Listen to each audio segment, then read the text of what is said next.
बिस्मिल्लाहिर्रहमानिर्रहीम। अस्सलाम वालेकुम वरहमतुल्लाहि वबरकातुहू। नाज़रीन, मैं हकीम खालिद महमूद नक्शबंदी मुजद्दिदी आपकी खिदमत में हाजिर हूँ और आप सबको अपने चैनल पर खुशामदीद कहता हूँ। नाज़रीन, चैनल को सब्सक्राइब करें और बेल आइकन को दबाएं ताकि आपको हर रोज नई वीडियो मिल सके। नाज़रीन, आज का मेरा मौजू है कासरिया मुनक्का दिमाग। इसकी थोड़ी सी मैं आपको तशरीह कर देता हूं। कासरिया वो चीज उसको कहा जाता है जो री को तोड़ने वाली हो। अंदर मैदा में जो री होती है उसको, जो गलीज होती है उसको रकीक करके उसको खारिज करना, इसको कासरिया कहा जाता है। वो दुआ जो अपनी ताकत से गलीज चीज को रकीक करे, यानी कि गाढ़ी चीज को पतला करके खारिज कर दे, उसको कासरिया कहा जाता है।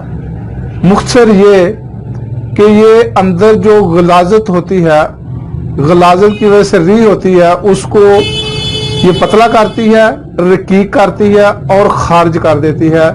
मैदा को तंदुरुस्त करती है, मैदा में जो हवा खारिज नहीं होती उसको खारिज करती है और दिमाग में जो गलाजत होती है उसको पाक करती है, दिमाग का तनकिया करती है, दिमाग में जो फासद मवाद होता है उसको ये खारिज करके बिल्कुल दिमाग का तनकिया करती है। इसके अलावा ये मैदा को ताकत देती है। ये दवाई अशूबे चश्म के लिए बेहतरीन है और री की वजह से मैदा में री की जमा रिया, असल लफ्ज बोला जाता है कासरिया।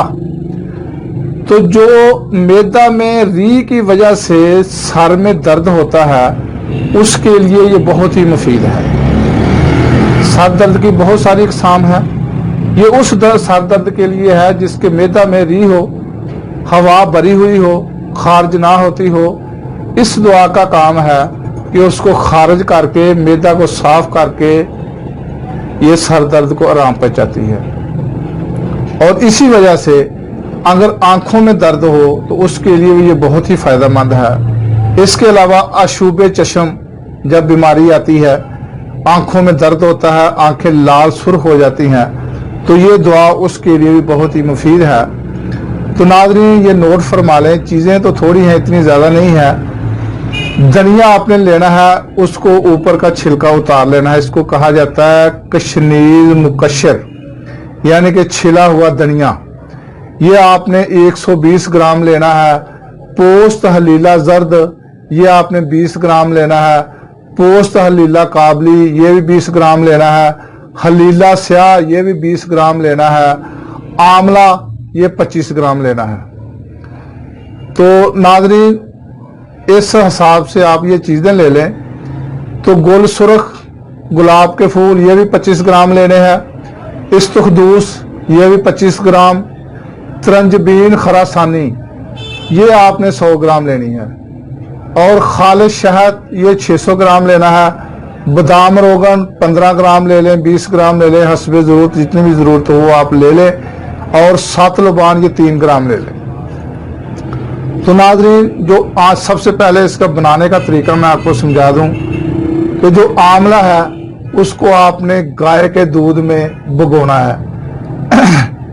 भिगो लें और उसके बाद उसको दूध में रहने दे। जब अच्छी तरह वो बादाम जो है वो आमला जो है दूध को चूस ले, उसके बाद आपने उसको धूप में रखना है। फिर वो जो आमला वो खुश्क हो जाए। खुश्क होने के बाद आपने उसको पीस लेना है, उसका सूप बना लें। और जो तरंजबीन खरासानी है इसको सफूफ करके आप शहद में शामिल कर लें। और जो धनिया है उसका सफूफ अलग बना लें। और ये जो पोस्त हलीला जर्द, पोस्त हलीला काबली और हलीला बलीला स्याह, ये तीनों चीजें, और उसके बाद जो आमला है जो दूध में भिगो कर खुश्क किया है उसका सफूफ भी इसमें शामिल करके बादाम रोगन के साथ इसको आपने मलना है, चरब करना है। और जो तरंजबीन शहद में शामिल की है उसको आप चूल्हे पे रखकर नीचे आंच जलाएं और मैल वगैरह जो है वो उतार लें।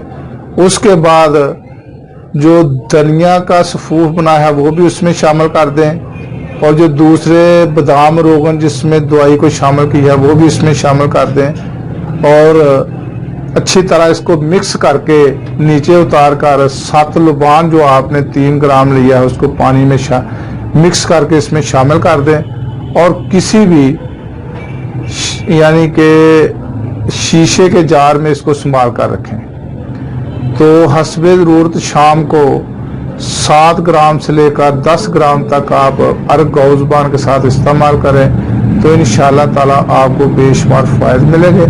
और मुझे दुआ में याद रखें। अगली वीडियो तक के लिए इजाज़त दें। खुदा हाफ़िज़। अस्सलामु अलैकुम व रहमतुल्लाहि व बरकातहू।